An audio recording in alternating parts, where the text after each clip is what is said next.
Coco out and we're walking. Oh, I have Coco out. We're walking away from all the donkeys and she doesn't want to go. I'm going to show you a couple things here. So she's nervous. She's just not comfortable leaving her buddies.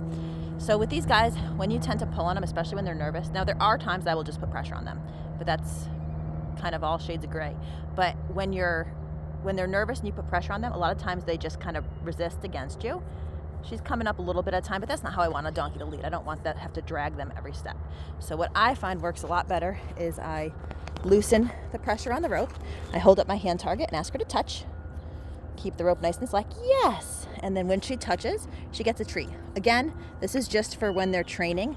I don't use this once they're expected to know how to lead well, because then they learn real fast that, oh, I can stop and you're going to limp me along and treat me every 3 steps.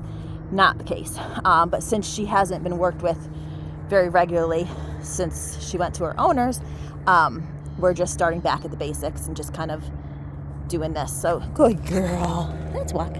Good. And you just have to be patient. I'm not getting mad at her. I'm not chasing her. Yes.